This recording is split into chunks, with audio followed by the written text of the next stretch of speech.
Hello everyone, welcome back to our channel. Good morning, good afternoon, good evening. I greet you all according to your time and locations you'll be meeting this video. Yes, my dear viewers, I am back again with another update. So guys, I have a video here I would like we all to watch.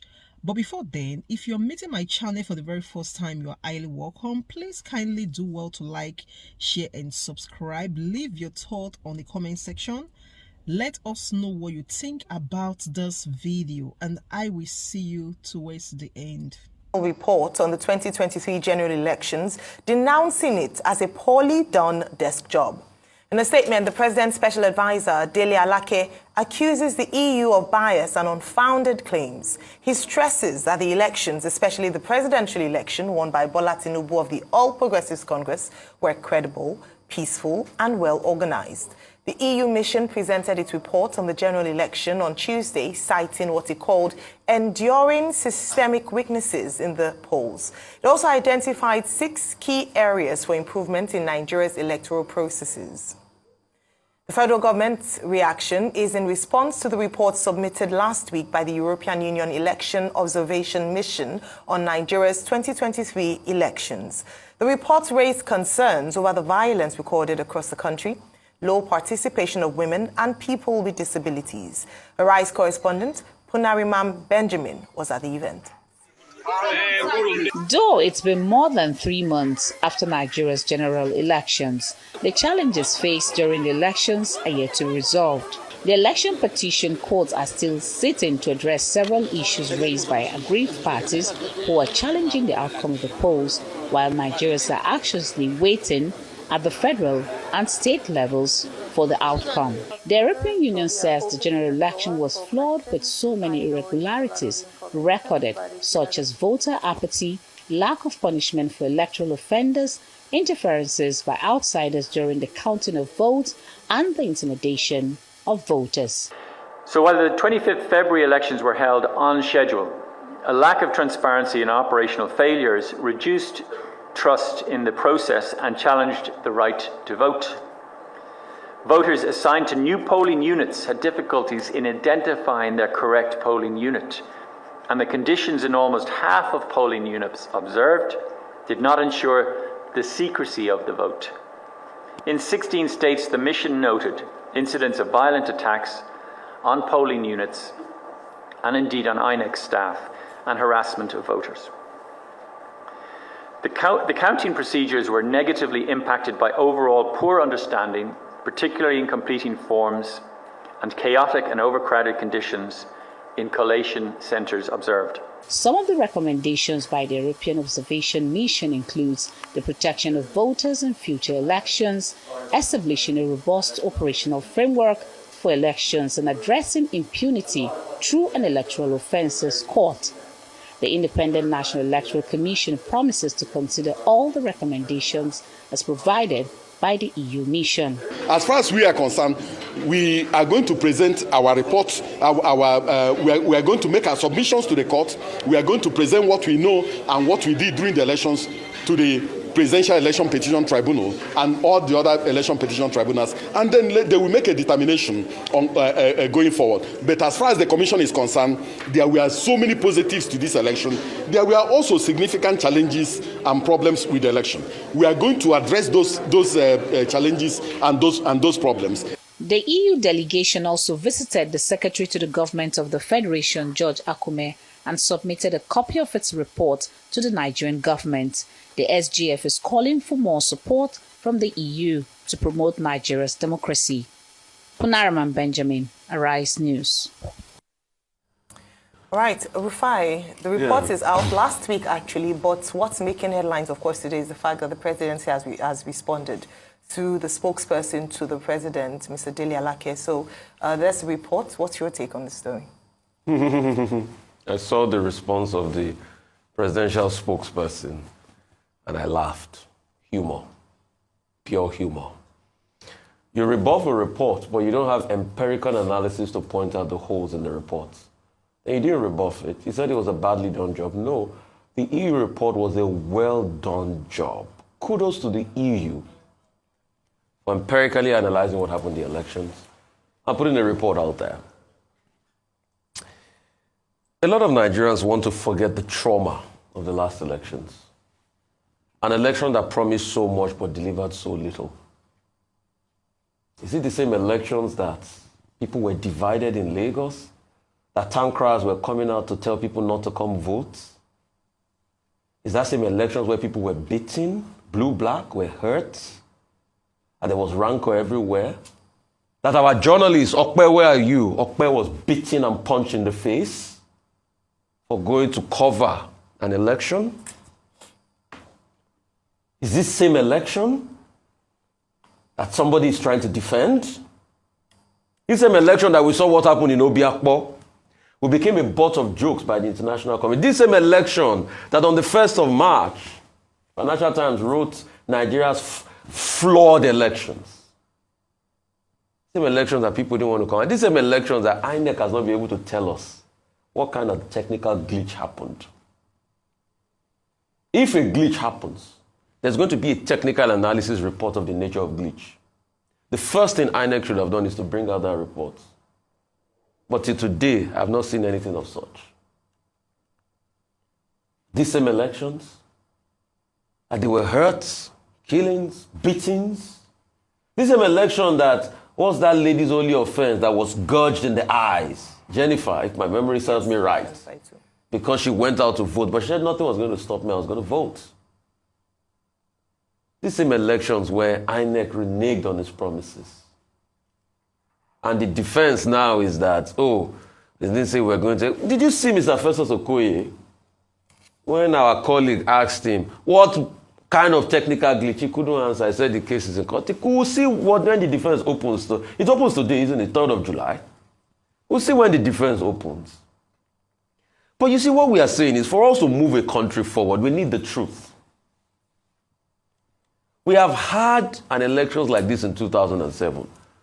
But the man that benefited, Umar Musa Yar'Adua, came out to say, I know the elections that brought me were fraught with irregularities. And he gave us the Ways report, which is the template for how elections should be today. We shouldn't deny the fact that the elections were filled with a lot of anomaly. 220 million population projected. Only 25 million people voted. So isn't the voter apathy shocking to Nigerians? Say, look at the chaos, look at the rancor, look at the pain that Nigerians face, look at the bewilderment that Nigerians faced after the elections. But what did the politicians do? They divided us further. EU, thank you for your very good report. Those that have ears, let them hear. Yes, some say it's a poorly done, bad job. I think they too should release their own report. Let's see. As long as they can't pick out the lies in the EU report, let's tell ourselves the truth in this country. If we want this country to grow, we must speak the truth to power every time. And that's what people don't like doing because they benefit from sycophancy. Because these same people that were hurt, all of a sudden, they are going to look for positions the next minute. Atenujeism is killing a lot of people. Atenujeism. They can't tell the truth because of what they want to benefit and going to eat. But I know Nigerian democracy will live tall. We'll come out of this. We'll keep looking at the future. There'll be possibilities that abound. But kudos on the EU for that report. Those that should take feedback should take feedbacks. And if we don't want to take feedbacks, the people are making up their minds and their decisions. And that's why you see that voter apathy is on the increase. People are not even coming out to vote again. Last election cycle, more people came out to vote than now. Dr. Abati, I yield the floor. Okay. The EU mission report on the 2023 general election. For context, because we almost must, we should always put this in context. The European Union Election Observation Mission, led by Barry Andrews, was in Nigeria for about 3 months before the election and after the election. What is new is that our European Union Election Observation Mission, EUOM, as it is called, has now released its final report. It is natural for different stakeholders to react in different ways to the report. Labour Party and the People's Democratic Party say that they have been vindicated. That what the EU has done is just to confirm what they've been saying, that that election, 2023 general election, was marred with irregularities, okay? But the winning party, the ruling party, the APC now comes around and says, look, the European Union mission led by Barry Andrews is guilty of bias, and that, in fact, it is based on wrong assumptions. What is the argument put forward by the government of the day? Simply that the EU had just 11 analysts and about 40 election observers across over 700,000 polling units across the country. And their argument is that, look, with 40 observers across over 700,000 election polling units and just 11 analysts in Abuja, in terms of deployment, the federal government of Nigeria, the Tinubu administration argues that the EU could not have had a favorable, objective assessment of the election. However, the thing to note here is that it's very characteristic of the Nigerian government. Anytime any international agency or observer group says anything about the economy or about Nigerian politics, or even a media house international, whether it's The Economist or any other, or New York Times, writes anything unfavorable about Nigeria, the default position is to kick and say, no, you are lying, you are biased, you are prejudiced. So that's the context in this particular regard. So nobody should also be surprised that Labour Party and the People's Democratic Party are both saying, oh, we have been vindicated. However, it was not only the European Union that observed the elections. You had local observers, we had international observers. We had observers from the West African leaders, led by President Jonathan. We had observers from the Commonwealth. We had observers from the AU. We had observers from ECOWAS. I think for Nigerians to get the right perspective in this regard, it is one, to take a comprehensive view of all these observations. Two, it is also to be reminded that this matter is, in fact, before the Presidential Election Petition Tribunal. And that is why people have been saying we hope that the judiciary will do its job as the umpire that is part of the election process. Three, people should also be reminded that the EU spent about 3 months on this 2023 election process.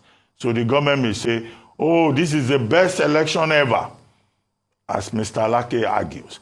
But it is also the view of some other Nigerians that this is the most controversial and the most disputed election since return to civilian rule in 2023. Now, I've given this background to define the context. What is the rub of the matter? Now, what is more important is that the European Union made specific recommendations. I think it's more important for us as Nigerians, as stakeholders, and the relevant institutions to focus on those recommendations. What can be taken away from it? One, the EU is saying we need to pay attention to discrimination against women in political life. That's an important message. The EU is saying impunity regarding electoral offenses. We have been on this impunity against regarding electoral offenses since the West Commission recommendation. We have not addressed it. The EU is saying that we have to ensure real-time publication of results. This is an issue on which many Nigerians have talked about. The EU is saying Nigeria has to look at ambiguities in the law, in the electoral framework, and resolve those ambiguities. Okay, I've mentioned just about 4 recommendations, but they made specific 6 recommendations. But to save time, I've drawn attention to these 4 recommendations that are in the public domain. So it is not enough to just say, oh, the European Union is biased. There is something in their report that we need to talk about. that we need to worry about, that we need to focus on. And beyond all of this, of course, is that even the blind, the deaf, and the imbecilic in Nigeria who went through that 2023 general election resolved that, look, the Electoral Act 2022 has many lacuna therein that we still have to address. These are the intelligent points, beyond emotionalism, beyond partisanship. So can we go beyond emotional ejaculation and partisanship and look at specific recommendations? Because indeed, the process of defining a proper electoral framework for Nigeria is not finished. And the new National Assembly has to take a second look at Electoral Act 2022, which many who call themselves politicians and political leaders do not in fact understand. Even lawyers are confused about many of the provisions. That's the gravamen of the matter. The big issue that the EU report projects from my own perspective, and we need to deal with those big ideas-driven issues rather than all this partisanship and emotionalism. Absolutely. I thought one of the key takeaways from that report, which is quite detailed, and I would encourage as many people as possible to read it, is the recommendations part, particularly the priority recommendations. But let me start off with the response by the presidency, delivered by the spokesman. So guys, thank you so much for watching. What do you think about this video? Please kindly drop your thought on the comment section. I'll see you again in my next one. Bye for now.